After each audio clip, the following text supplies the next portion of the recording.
Maranatha, voici les lanceurs d'alerte. Le temps presse, le sais-tu. Jésus revient bientôt, bientôt. Avec vous dès le point du jour criant. Maranatha, Jésus revient. Es-tu prêt? Es-tu prêt? Jésus t'aime, il t'appelle.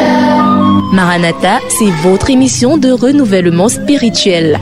Maranatha, c'est votre programme d'information et de rafraîchissement. Maranatha, c'est un moment d'avertissement solennel. Vous cherchez l'essentiel, la réponse à vos questions, une meilleure direction? Appelez le 677 40 47 22 ou le 694 61 52 67. Ne ratez pas Maranatha, votre rendez-vous quotidien de 5h à 6h. Maranatha est produit par des serviteurs de Dieu pour préparer l'Église à l'enlèvement. Jésus revient. Le temps presse, le sais-tu.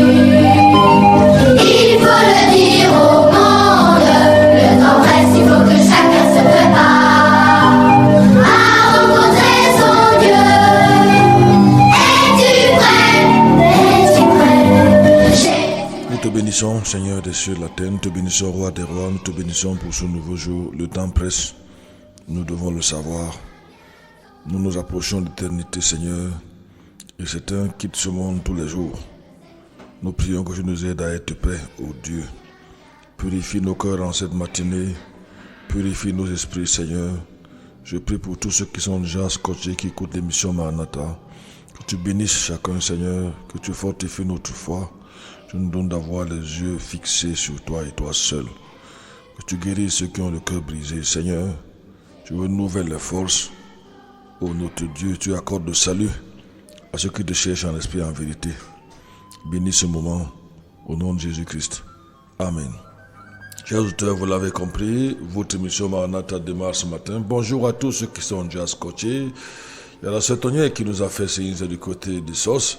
Bonjour à Madoroté qui nous écoute en baladeux. Vous pouvez également nous faire signe. Il suffit de biper au 677 40 47 22, 677 40 47 22, 699 94 60 53. Bonjour à David Dunfou. C'est à l'écoute et j'ai été informé qu'il captait déjà la radio. Bonjour à tous ceux qui nous écoutent au-delà de Yaoundé. Vous pouvez nous faire signe au 677 40 47 22. Bonjour au chef de chaîne, tonton Théo qui est certainement à l'écoute.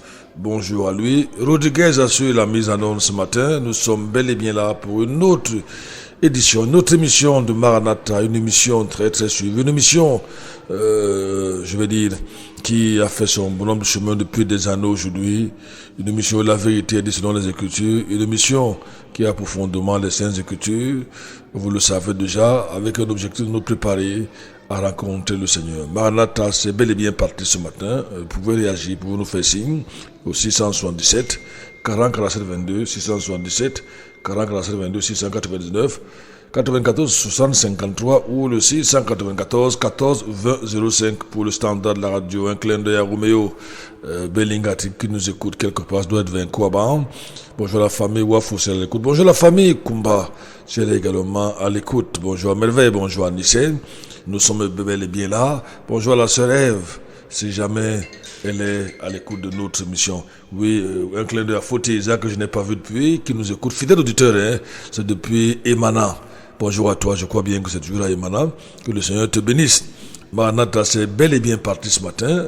Je l'ai déjà dit, c'est Rodriguez qui vous permet de nous écouter là où vous êtes. Nous avons commencé un thème demandé par les auditeurs. Je pense toujours à Benoît Tiati, n'est-ce pas, parce qu'il a insisté là-dessus, et d'autres auditeurs. Hein. C'est à cause d'eux que nous avons décidé enfin de jeter un coup d'œil sur cet enseignement qu'on appelle en théologie l'angéologie, l'étude des anges, l'angéologie. Et hier, nous avons parlé de la théophanie, l'apparition de la divinité, l'apparition de Dieu sous forme humaine. Et nous avons aussi touché l'ange de l'Éternel. Qu'est-ce que nous avons dit? Nous n'allons pas revenir dessus en détail parce qu'on va évoluer ce matin. On a dit que l'ange de l'Éternel, c'est une expression pour caractériser tout ange envoyé par Dieu, comme dans 1 Roi chapitre 19, ou un simple ange, au verset 5, Un aspect aussi est appelé l'an de l'Éternel, mais de façon générale, cette expression est utilisée pour désigner l'apparition de Dieu lui-même. On a vu que l'an de l'Éternel est Dieu, on a vu plusieurs versets. On a vu dans le livre de Juges, on a vu Juges 6 versets 11 à 13, on a vu Exode 2, 3 versets 2 à 6. C'est la manifestation de Dieu lui-même. Aujourd'hui, on va continuer avec l'ange de l'Éternel et le Fils de Dieu. Ou si vous voulez, l'ange de l'Éternel a commencé, ça y est, mais nous n'avons pas évolué. L'ange de l'Éternel est le Fils de Dieu. On a vu l'ange de l'Éternel, c'est Dieu. Maintenant, nous disons l'ange de l'Éternel est le Fils de Dieu, une manifestation de Jésus-Christ avant qu'il ne vienne dans ce monde. On souffle la musique et on vient continuer notre enseignement sur l'angélologie, l'étude des anges.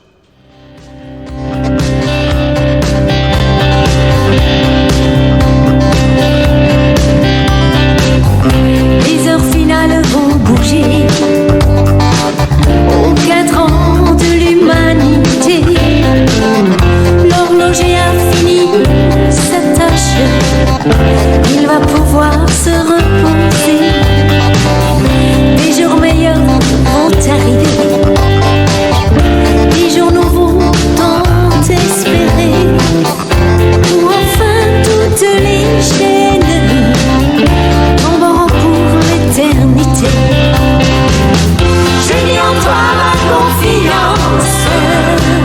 Mon destin et mon espérance. Mon avenir est dans tes mains. Oui, dans tes mains. Je le sais bien. J'ai mis en toi ma confiance. Mon destin et mon espérance. Mon avenir est dans tes mains. Oui, dans tes mains. Et je suis bien. Mais il faudra lutter encore. Lutter, se battre toujours plus fort. Comme un soleil après l'orage. La paix effacera l'effort. Mais en attendant ce jour, commençons à semer l'amour. Malgré les combats et les larmes, ça ne durera pas toujours. J'ai mis en toi ma confiance. Mon destin et mon espérance. Mon avenir est dans tes mains, oui, dans tes mains, je le sais bien. L'ange de l'Éternel est le Fils de Dieu.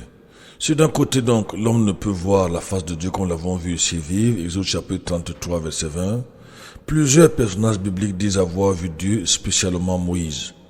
Comment comprendre cela? Lui l'explique lui-même, n'est-ce pas? Il dit, je parle avec lui bouche à bouche. Je crois que l'on s'est arrêté là hier. Et en me révélant clairement et non en énigme, il voit ma ressemblance, il voit mon image. Nous savons par les Écritures, par la Bible, que Jésus est le Fils éternel de Dieu. C'est lui que le Père a envoyé dans le monde, nous avons vu cela hier, pour se révéler parfaitement aux hommes. Jésus était sur la terre, l'image du Dieu invisible, le resplendissement de sa gloire et l'empreinte de sa personne. Il parlait les paroles de Dieu, il faisait les œuvres de Dieu. Ceux qui le voyaient Dieu, il voyait le Père. On peut lire par exemple le livre de Jean, j'espère que c'est le passage, Jean chapitre 14, Jésus va faire une déclaration, là il faisait plusieurs, ceux qui étaient jaloux ou des incrédules, étaient remplis de jalousie ou de haine, je sais pas, on va lire Jean chapitre 14, Jésus dit, il dit, je suis le chemin, la vérité et la vie.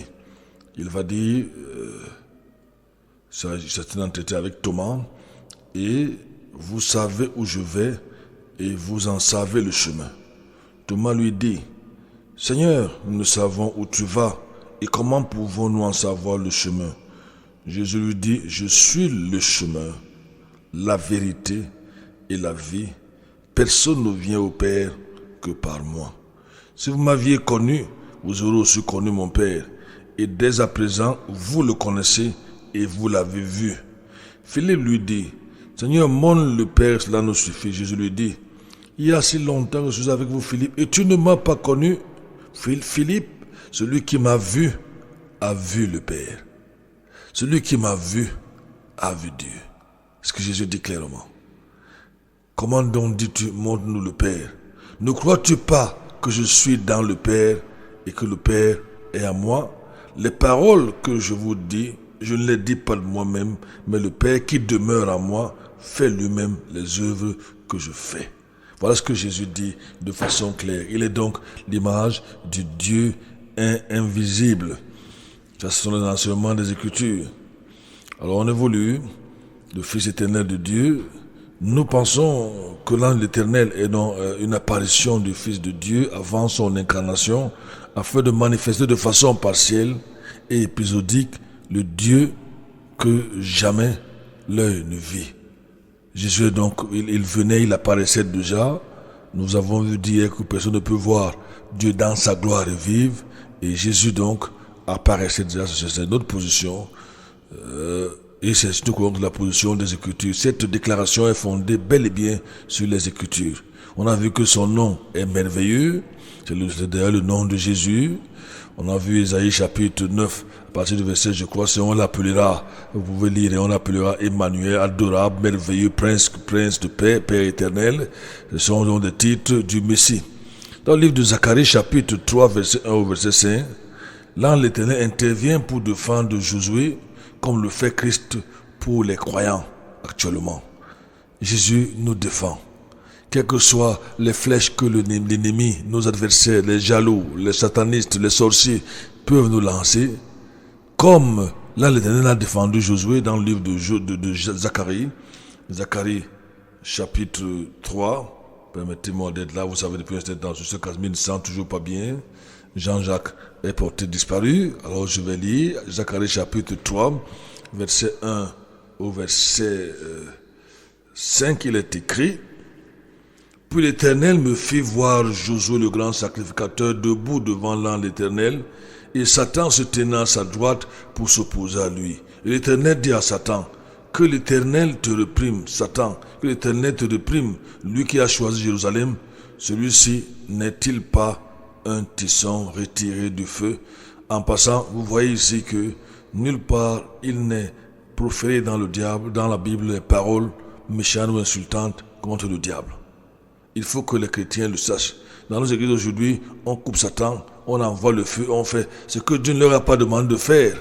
Depuis qu'ils le coupent, depuis qu'ils envoient le feu, Satan devient plus puissant. J'ai l'impression que leur feu là le rend plutôt plus puissant. Les dégâts augmentent tous les jours. Donc ici, l'ange l'Éternel ici laisse le sort Satan dans les mains de l'Éternel au verset 3. Or Josué était vêtu de vêtements sales et se tenait devant l'ange. Et l'ange prit la parole et dit à ceux qui se tenaient devant lui, ôtez-lui ses vêtements sales. Puis il dit à Josué, voici j'enlève ton iniquité et je te revêts d'habits magnifiques. Et je dis, qu'on lui mette sur la tête une tiare pure, et il lui mit sur la tête une tiare pure, et le revêtit des vêtements en présence de l'ange de l'Éternel. Lorsqu'on va dans le livre de Jean, 1 Jean, chapitre 2, verset 1, qu'on pourra lire, on peut lire, il est écrit, mes petits enfants, je vous ai écrit ces choses afin que vous ne péchiez point. Et si quelqu'un a péché, nous avons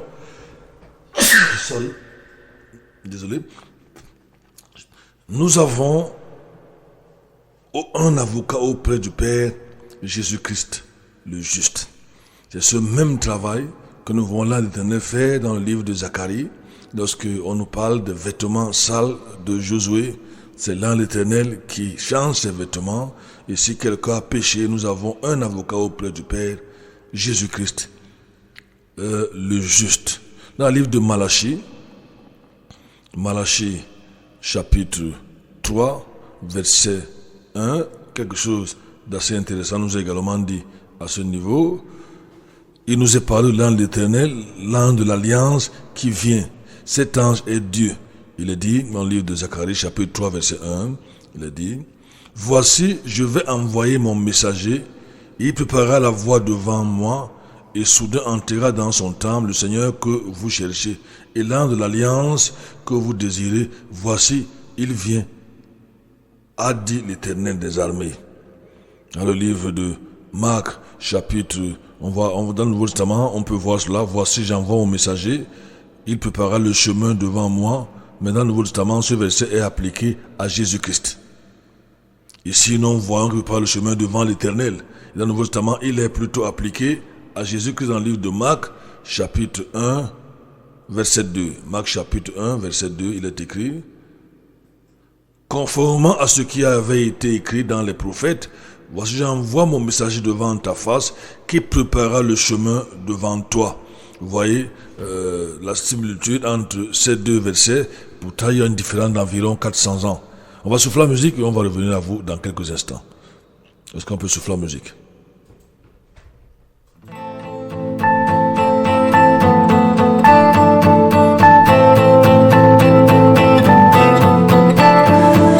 Everything is green.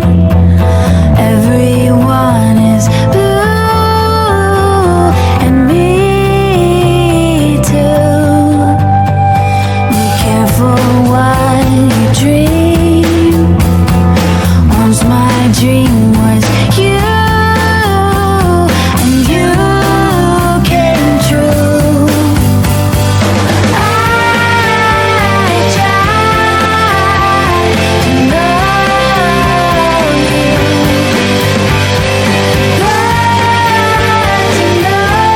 you is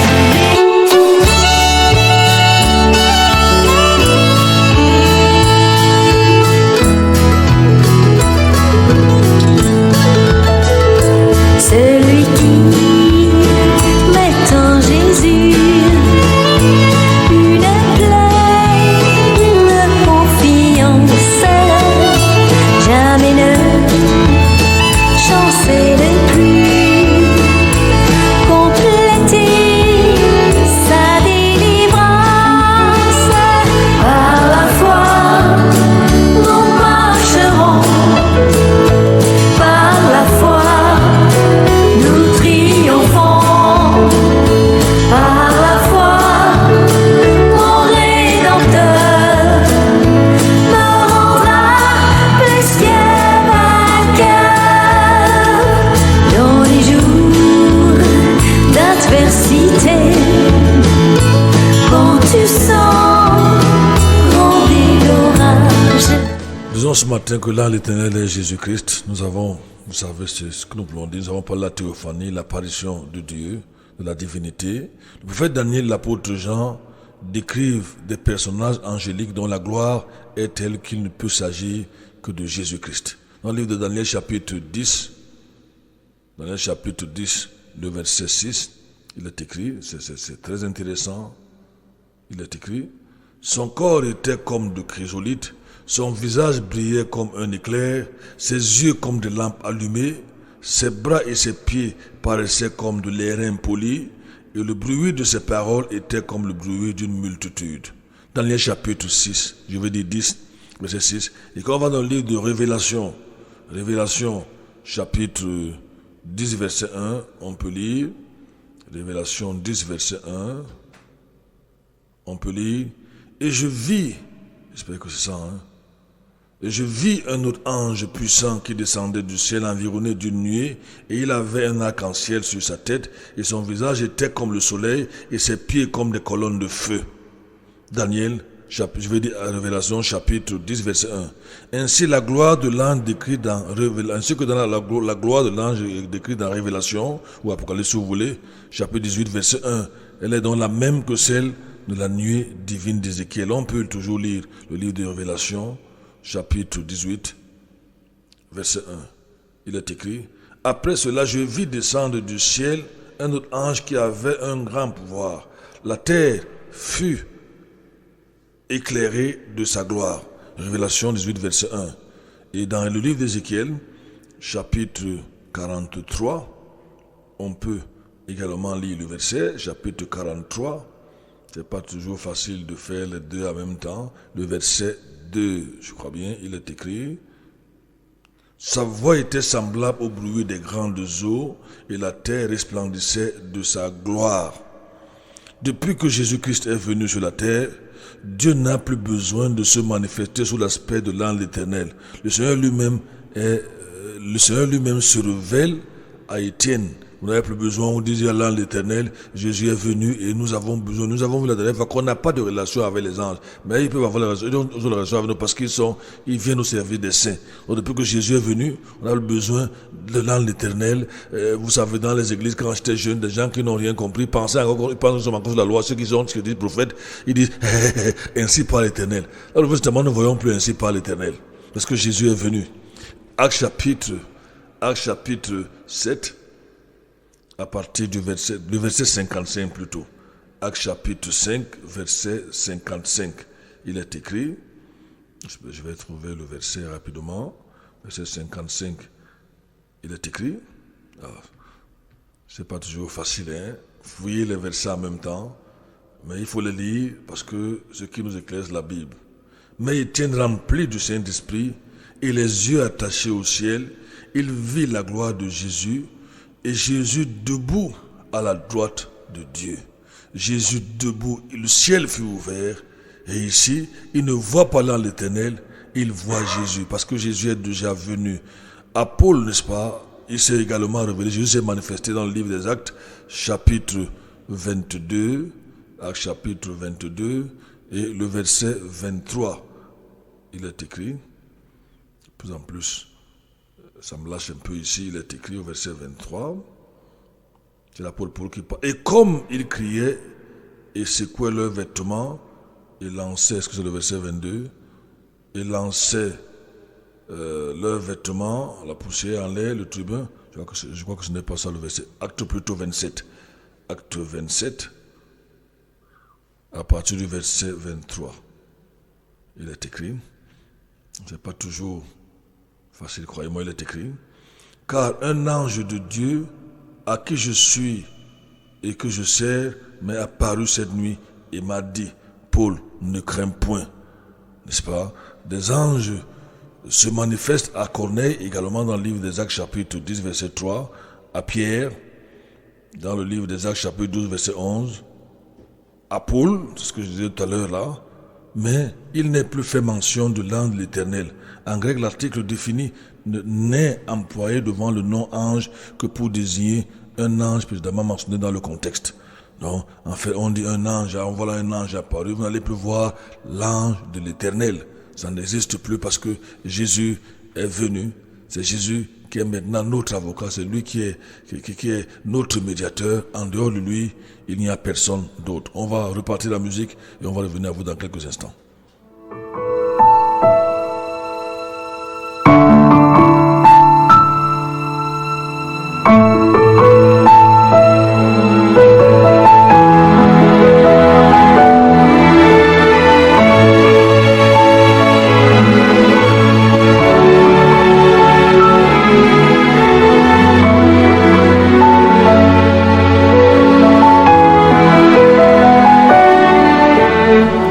Ce jardin, tu es descendu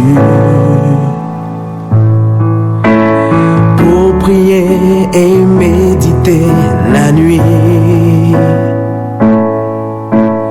L'angoisse te saisit, une profonde tristesse t'envahit. Ô Père, épargne-moi. Dans ce jardin, tu seras trahi par un ami qui pourtant te suit. Face contre terre, les larmes coulent sur tes joues. Ô Père, que ta volonté soit faite.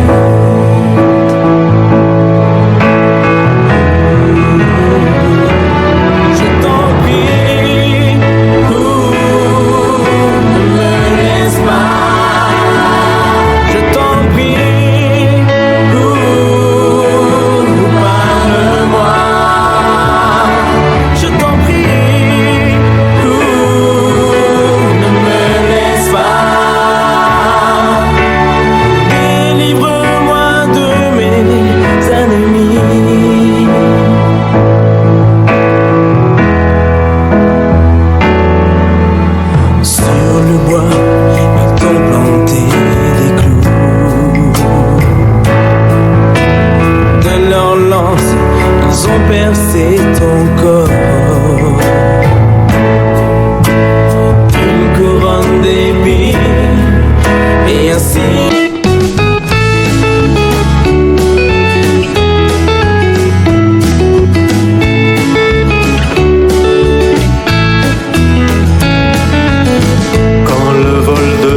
La tempête vient assombrir ton ciel bleu. Au lieu de baisser la tête, compte les bienfaits de Dieu. Compte les bienfaits de Dieu. Mets-les tous devant tes yeux. Tu verras en adorant combien le nombre en est grand. Quand sur la route glissante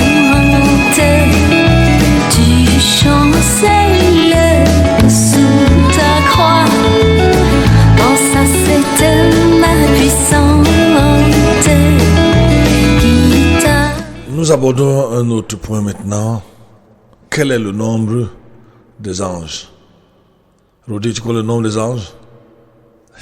Tu n'as pas ton micro. Quel est le nombre des anges? Les différentes expressions non employées dans les Écritures nous montrent qu'ils sont en très grand nombre.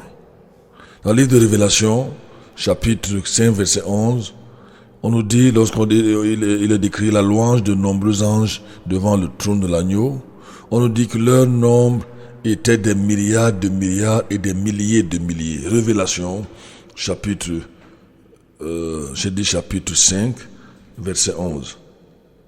On peut lire pour vous les milliards de milliards, ceux qui veulent connaître le nombre des anges. Révélation, chapitre 5, le verset 11. Il est écrit, puis je regardai et j'entendis la voix de plusieurs anges autour du trône et des animaux et des anciens. Et leur nombre était plusieurs millions, des milliards et des milliards, plusieurs millions. Jésus dit qu'il aurait pu demander s'il avait souhaité, s'il avait voulu se défendre, 12 légions d'anges qui étaient à sa disposition. Et à l'époque romaine, une légion était composée d'environ 6000 soldats. Donc multiplier ce que Jésus veut dire, si on prend cela dans ce sens-là, si ces interlocuteurs le comprenaient bien, 12 fois 6000, 12, déjà 6000 fois 10, ça fait 60 000. Jésus parlait d'environ 72 000 anges. S'il avait voulu se défendre, il les aurait fait appeler, les aurait invoqués. Ce serait tout simplement la catastrophe. Dans le livre de Matthieu, chapitre 26, verset 53. Qu'est-ce que Jésus dit à ce niveau? Il dit, Matthieu chapitre 26, verset 53. Il est écrit, c'est Jésus qui parle. Penses-tu que je ne puisse pas maintenant prier mon Père qu'il me donnerait plus de 12 légions d'anges? Comment donc les Écritures doivent-elles s'accomplir? Alors les anges sont des milliards et des milliards. Dans le livre d'Hébreux chapitre 12, verset 22, il nous est parlé des milliards d'anges. À la fin des temps, le Seigneur apparaîtra au milieu de ces saints milliards, des milliards et des milliards dans le livre de Jude 14. Dans Daniel chapitre 7, verset, nous parlons là du nombre des anges, je veux dire. Dans le chapitre 7, verset 10, il nous est dit que 1000 milliers servaient l'ancien des jours et que des milliards et des milliards se tenaient devant lui. On peut nous tourner vers ce passage des Écritures et le lire pour nos auditeurs. Daniel chapitre 7, le verset, commençons au verset 8. Il est écrit, je considérais les cornes et voici une autre petite corne sortie du milieu d'elle et 3 des premières cornes furent arrachées devant elle et voici cette corne avait des yeux comme des yeux d'homme et une bouche qui proférait de grandes choses. Je regardais jusqu'à ce que des trônes furent placés et l'ancien des jours s'assit. Son vêtement était blanc comme la neige et une fois de plus, allez comparer Jésus dans le livre de Révélation, il nous a dit d'abord dans le livre de Matthieu, on nous parle de la transfiguration. Vous verrez que ses vêtements devinrent blancs, comme la neige, c'est effectivement. Les cheveux de sa tête étaient comme de la laine pure. C'est ce que nous voyons dans la description de Jésus dans le livre de Révélation, la vision de Jean, le chapitre 1. Son trône était comme des flammes de feu, ses roues comme un feu ardent. Et le verset 10, un fleuve de feu sortait et se répandait de devant lui. 1000 milliers le servaient et 10 000 millions se tenaient devant lui. Le jugement se tint et les livres furent ouverts. Ce sera un jour terrible quand tous les païens, tous les présidents de ce monde, tous les ministres, tous les gouverneurs, tous les rois seront devant le trône de Dieu. Vous allez voir les présidents pisser dans leurs pantalons. Pas le bruit qu'ils font maintenant, ils font aujourd'hui. D'ailleurs, lorsque la mort apparaît, que vous ayez 1000 gardes de corps, 1 million de gardes de corps, la mort s'en fout. Si la mort veut arriver au palais, je n'ai jamais vu la mort demander l'audience, Rodriguez. La mort ne demande pas, je ne sais pas, la permission quand elle veut frapper quelqu'un. Même si vous avez 1 million de soldats, elle vous demande pas votre avis. Plusieurs présidents occidentaux ont fini leur vie, ils connaissaient un peu leur nom. Certains savaient plus qu'ils avaient été un jour président. Cette histoire-là qu'on appelle la mort. Donc, le jour que tous les hommes du monde vont se tenir devant le trône de Dieu, qu'ils vont voir cette gloire, pas les petits soldats que vous avez, vous appelez Satan 2 à gauche, à droite, les gens ont peur. Ce sera terrible le jour-là. Des milliards et des milliards d'anges, vous serez devant Dieu et toute votre vie faite en secret sera dévoilée ce jour-là, sera terrible. Je dis, ce sera terrible. Des milliards et des milliards devant le Seigneur quand le monde va être jugé. Luc chapitre 2, verset 13, nous parle non seulement de la multitude de l'armée céleste, mais d'une multitude de l'armée céleste. Et vu que les anges ne se marient pas, là c'est clair, donc là on revient sur cette doctrine diabolique, ou si vous voulez hérétique, pour être un peu doux, où on nous a dit que les anges avaient couché avec les fils des hommes pour donner naissance à Caïn. Nous avons déjà expliqué ça ici longuement, on a dit que c'est faux. Jésus dit clairement que les anges ne se procréent pas, ils ne se marient pas. C'est pour ça que le nombre est fixe.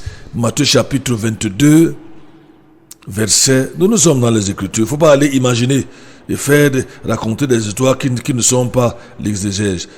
Matthieu, est-ce que je vais trouver le verset? Peut-être non. Matthieu chapitre 23, j'ai des difficultés à trouver ce verset. En tout cas, peut-être qu'on peut le trouver une autre fois. Matthieu chapitre 22 plutôt, verset 30. Il est écrit Matthieu 22 verset 30. Je ne me retrouve pas.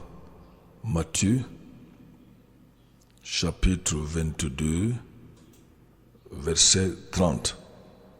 On va chercher le verset, on va le lire pour vous. Jésus nous explique là que les anges ne se marient pas, ils ne se multiplient pas. Il est dit, car à la résurrection, les hommes ne prendront point de femmes, ni les femmes de mari, mais ils seront comme les anges de Dieu dans les cieux. Donc, il n'y aura pas de mariage, il n'y aura pas de multiplication. Les anges ne se multiplient pas. On peut donc comprendre que le nombre des anges reste intact. Parlons des anges protecteurs ou des anges gardiens, comme vous voulez. La foi dans les anges protecteurs ou des anges gardiens, une croyance populaire qui n'est pas sans fondement biblique, selon Hébreux chapitre 2 verset 14, il nous est dit que les anges nous protègent. On peut même lire ce verset, Hébreux chapitre 2 verset 14, Hébreux 2 verset 14, beaucoup de versets à lire, hein. Nous n'inventons rien, nous ne fabriquons rien. Hébreux 2 14, il est écrit, puisse donc que les enfants participent dans, j'espère que c'est le verset, participe de la chair et le sang, il en a aussi de même participé, afin que par la mort, il détruisait celui qui avait l'empire de la mort, donc le diable. J'espère que je ne me trompe pas de verset, c'est-à-dire le diable. Les anges servent, selon Hébreux 2, verset 14, est-ce que c'est ça le verset? Je ne sais pas si je me trompe, peut-être je ne le trouve pas. Les anges servent les élus. La protection fait partie du service des anges selon les Écritures. On peut le voir dans Daniel chapitre 3 verset 25.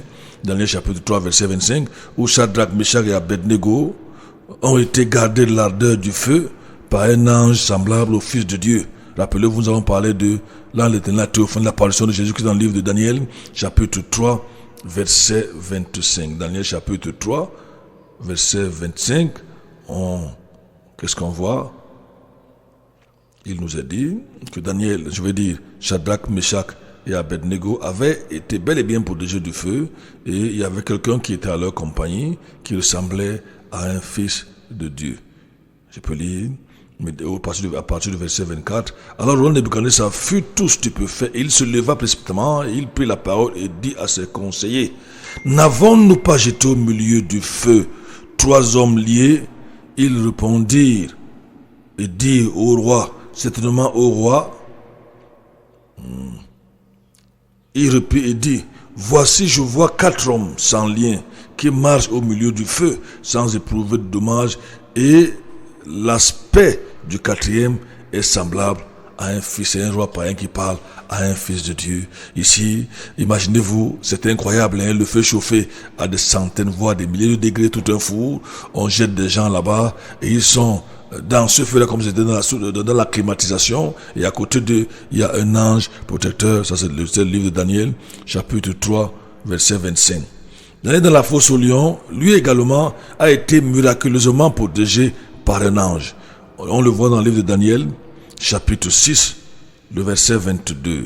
Daniel 6, verset 22. Nous sommes en train de voir l'action des anges en ce qui concerne la protection des enfants de Dieu.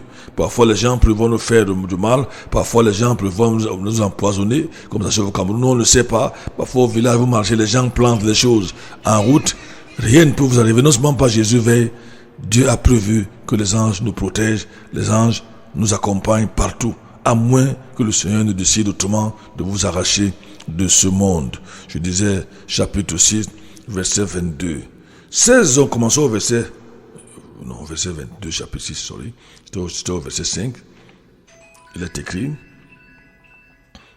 nous parlons de la protection de Daniel, il est écrit, commençons au verset 21. Alors Daniel dit au roi: ô roi, vis éternellement, mon Dieu a envoyé son ange, et il a fermé la gueule des lions, et ils ne m'ont fait aucun mal, parce que j'ai été trouvé innocent devant lui, et devant toi, ô roi, je n'ai commis aucun mal. Mon Dieu a envoyé, nous parlons là des anges protecteurs, mon Dieu a envoyé son ange. Et ce dernier m'a protégé, ce dernier a pris soin de moi, il a fermé la gueule des lions parce que j'étais juste devant lui, je n'avais commis aucun péché. Nous devons être innocents, nous devons, Pierre nous exhorte à souffrir pour la justice, non pour le mal. Et évidemment, Dieu va toujours agir en faveur de ses enfants. Dans le psaume 91, qui est un psaume messianique, mais les croyants de tout temps y ont trouvé des précieuses promesses de réconfort. Il nous est dit, le psaume 91, il nous est dit: celui qui habite dans la retraite secrète du Très-Haut repose à l'ombre du Tout-Puissant. Je dis à l'Éternel, mon refuge, ma forteresse, mon Dieu en qui je m'assure. C'est, il te sauvera du filet de l'oiseleur et de la moralité funeste. Il te couvrira de ses plumes et tu auras retraite sous ses ailes. Sa vérité sera ton bouclier et ton écu. Tu ne craindras pas la terreur de la nuit, ni la flèche qui vole de jour. Quand je vois les chrétiens passer le temps à envoyer le feu, la délivrance à gauche, les sorciers à droite, ça monte, ça descend, vous comprenez qu'ils ne sont pas véritablement convertis. Nous avons peur de quoi dans ce monde? En matière de sorcellerie, de démons, je ne sais pas de quoi. Alors que nous avons le Seigneur qui a mis ses anges à notre disposition. Tu ne craindras pas la terreur de la nuit, ni la flèche qui vole de jour, ni la mortalité qui marche dans les ténèbres, ni la destruction qui ravage en plein midi. Qu'ils en tombent 1000 à ton côté et 10 000 à ta droite, elle n'approchera point de toi. Seulement, tu continueras de tes yeux et tu verras la punition des méchants. Tous ceux qui se lèvent contre toi, un jour tu vas les voir tomber tôt ou tard. S'ils existent dans leur méchanceté, dans leur mensonge, un jour ils vont être humiliés devant toi, un jour ils vont tomber. C'est ce que le Seigneur dit pour les enfants. Pourquoi? Parce que les anges te protègent. Dieu fait la différence entre ses enfants et les religieux pécheurs qui font semblant d'être des enfants de Dieu. Car tu es mon refuge éternel, tu as pris le Très-Haut pour ton asile. Aucun mal ne t'atteindra, aucune plaie n'approchera de toi, car il ordonnera à ses anges de te garder dans toutes tes voies. C'est vrai que c'est un psaume messianique, mais c'est un psaume qui a réconforté plusieurs saints que nous sommes. Pas des gens béatifiés ou canonisés comme une religion babylonienne enseigne, mais sanctifiés plutôt par le sang de Jésus-Christ. Il ordonnera à ces anges de te porter dans toutes tes voies. Ils te porteront dans leurs mains, de peur que ton pied ne heurte contre une pierre. Tu marcheras sur le lion et sur l'aspic. Tu fouleras le lionceau et le dragon. Puisqu'il m'aime avec affection, dit le Seigneur, je le délivrerai, je le mettrai en sûreté, car il connaît mon nom. Il m'invoquera et je serai avec lui dans la détresse, je l'en retirerai et je le glorifierai. Je le rassasierai de longs jours et je lui ferai voir ma délivrance. Quelle belle promesse pour nous qui servons Dieu.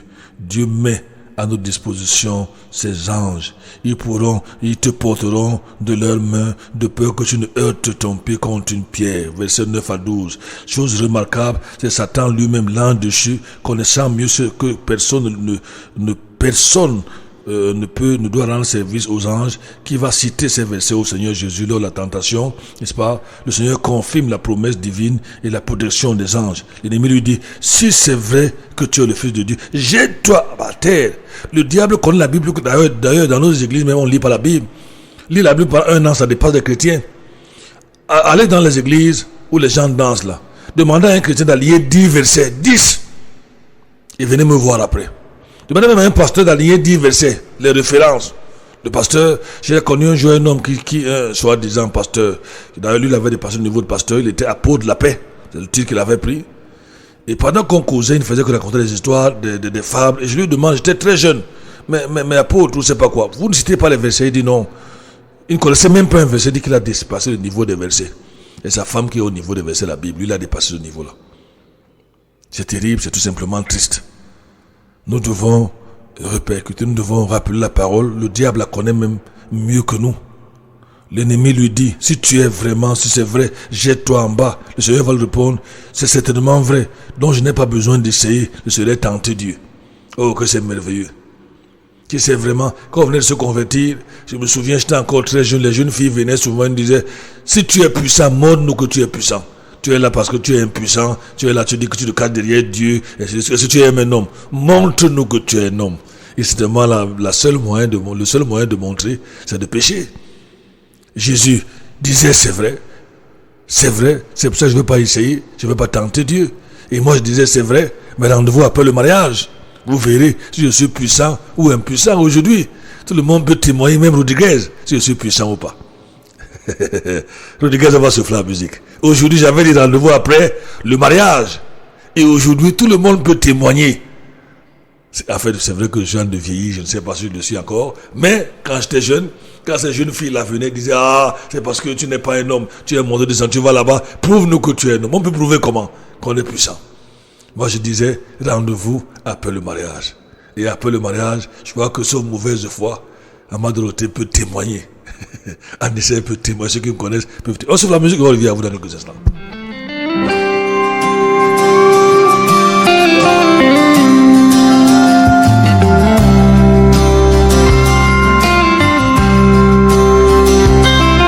Rédempteur, adorable, sur la croix attaché, traité comme un coupable, brisé pour mon péché. Ton angoisse suprême, ta douleur, ton tourment me disent, vois, je t'aime. J'ai pris ton châtiment.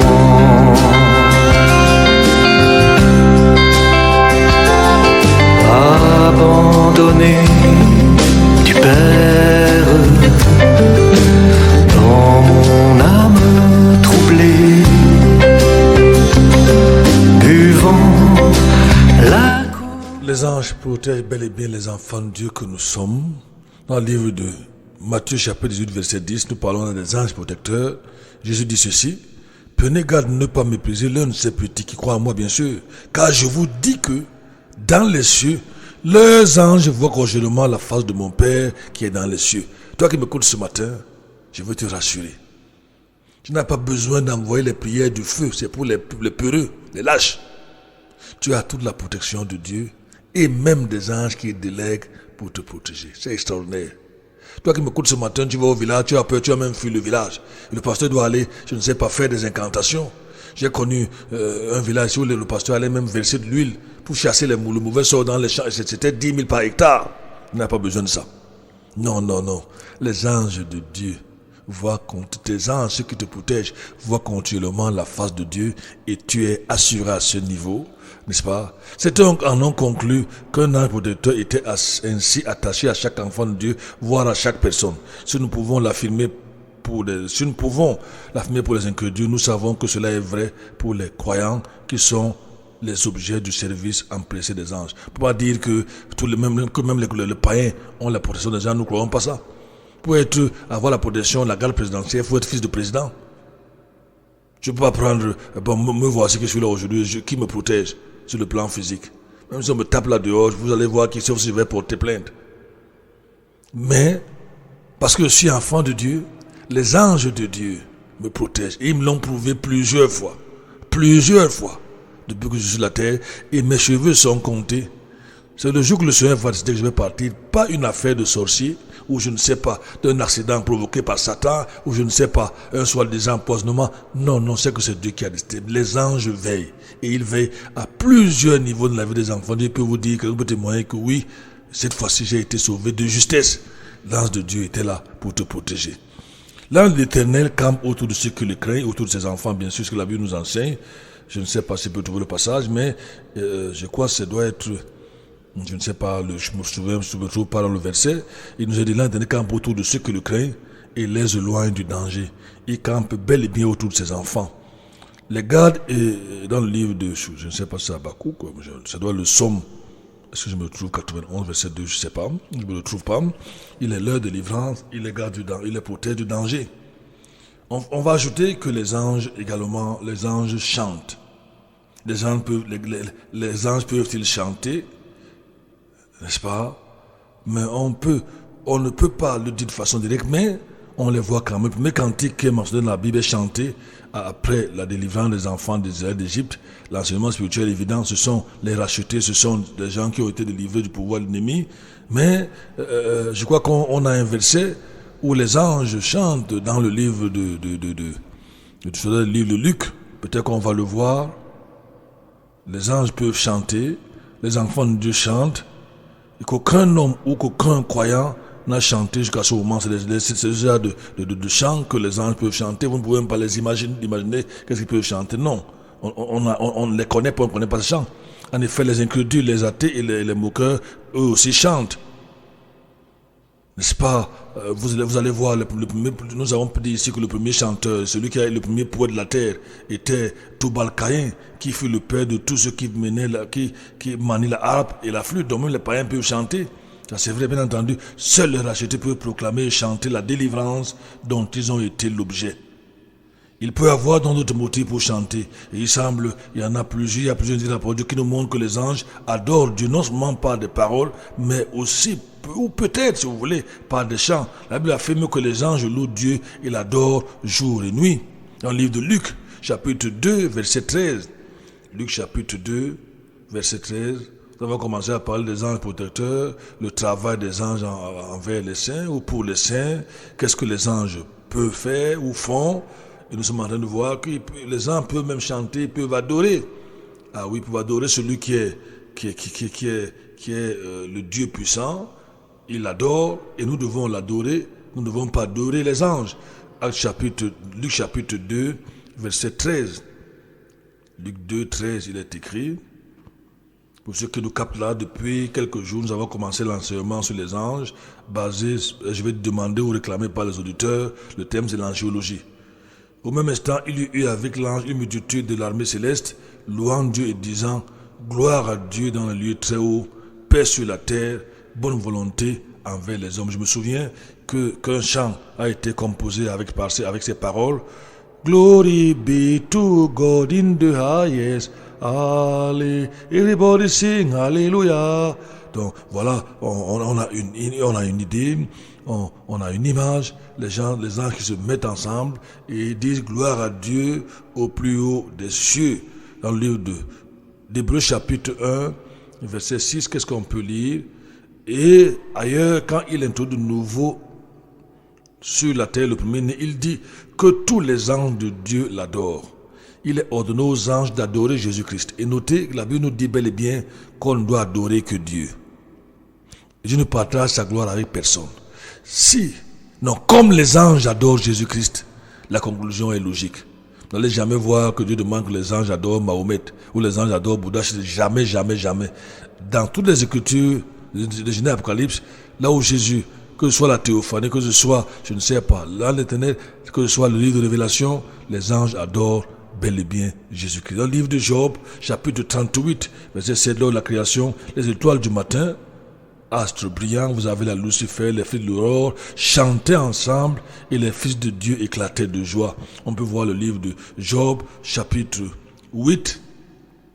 J'espère qu'on va trouver le verset. On tire vers la fin de notre message pour ce matin. J'espère que vous êtes édifiés, chers auditeurs. Vous êtes vraiment bénis. Job, chapitre 38, à partir du verset 7. Qu'est-ce qu'il nous est dit là-dedans? Il est dit, quand les étoiles du matin poussaient ensemble des cris de joie et les fils de Dieu des acclamations, dans le livre de Ésaïe, chapitre 14, vous verrez, il nous est dit que Lucifer lui-même chantait. Il était, je ne sais pas si c'est le chant d'avant qu'il ne soit chassé. Ésaïe 14, si je peux trouver le verset, il est écrit. Ésaïe 14, on peut même commencer au verset 1. Quand l'Éternel aura compassion de Jacob, il choisira encore Israël, il les rétablira dans leur terre.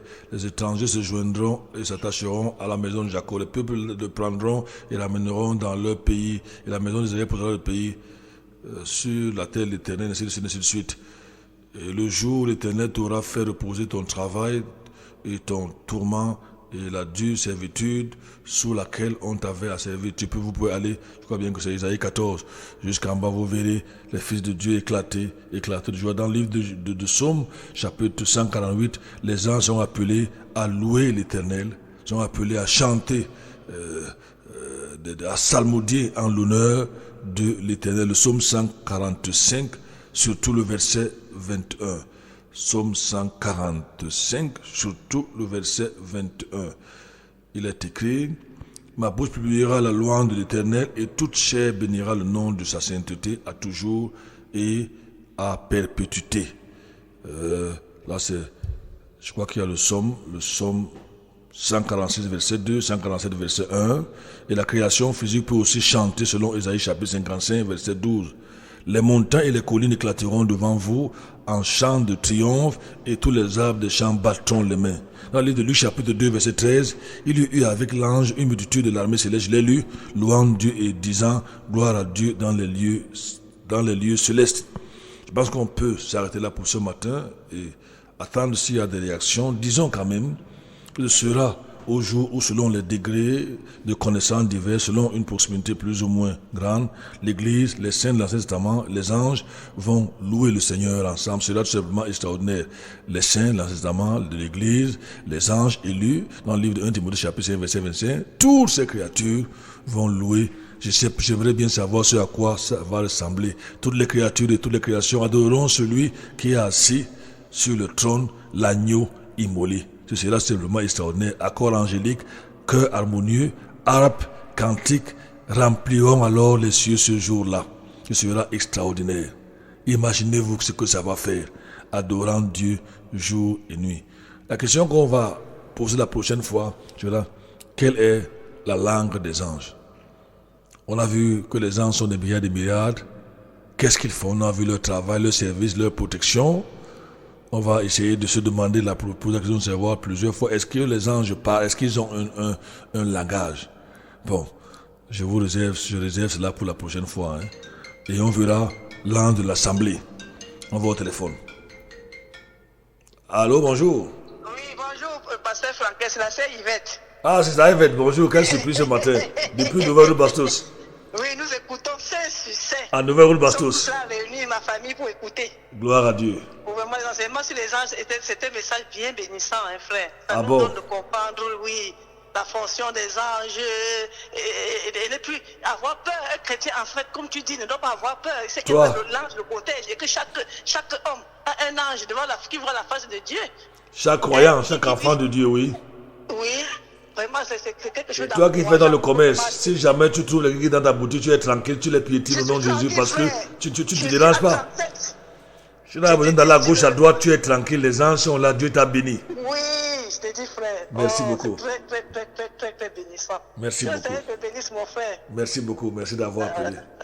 Merci depuis Nouvelle Basto. 677 40 47 22 699 94 60 53. La prochaine fois, on va essayer de voir si les anges ont une langue. Je ne sais pas quelle est leur langue, s'ils en ont une. Et nous parlerons de langue de l'assemblée. Qu'est-ce qu'il veut dire? Et quelle est la langue de l'assemblée de tel? Je crois que l'enseignement encore, ça va nous prendre environ 2 semaines.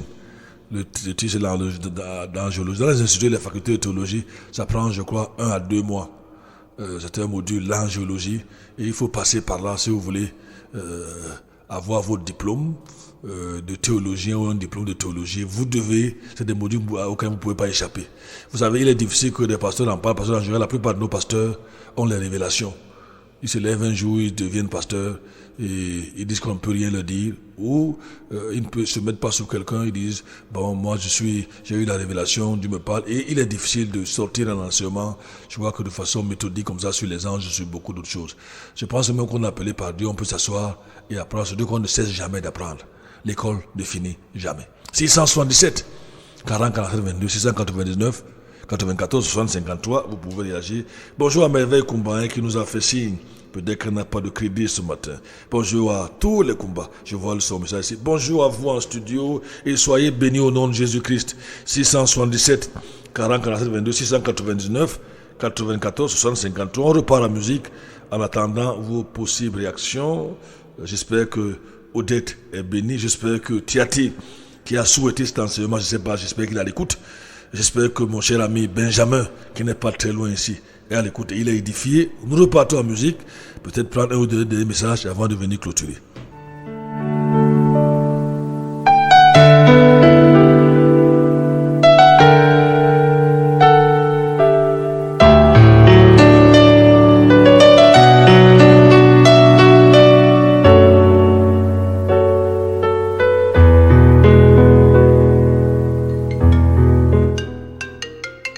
Allô?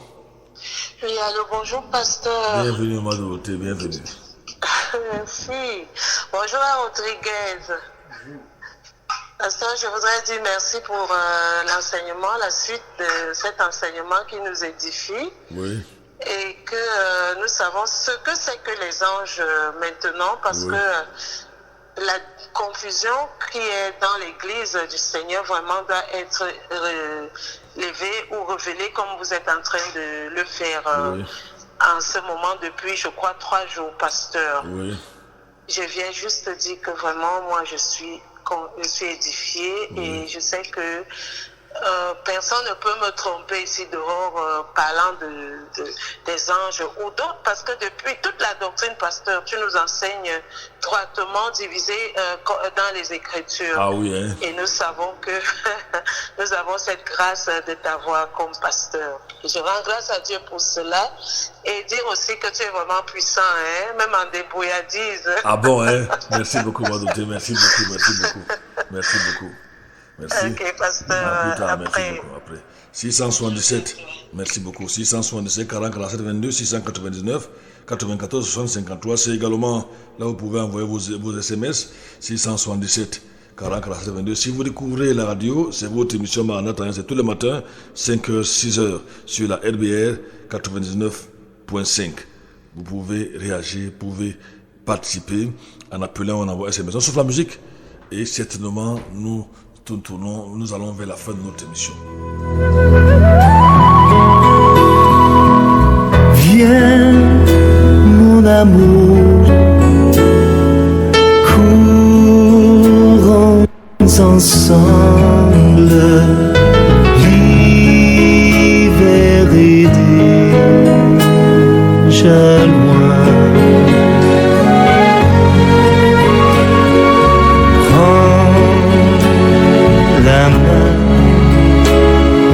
je donne à la tienne, à tout jamais, à tout jamais, car tout ce qui touche au cœur de tes jours m'enchante et me porte à t'aimer, car tu es l'épouse que je me suis consacrée. Oui, tu es mon épouse pour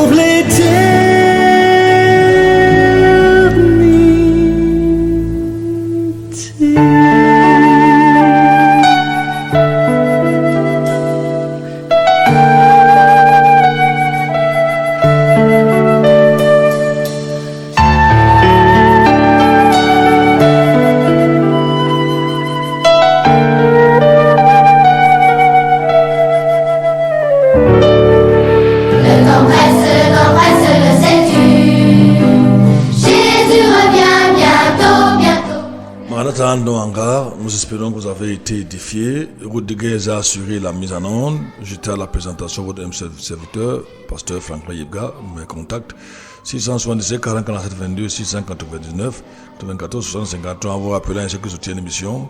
Que Casimir continue encore à attendre vos différentes réactions. Quant à moi, je vous dis, on se retrouve dans les prochains jours. Que Dieu vous bénisse.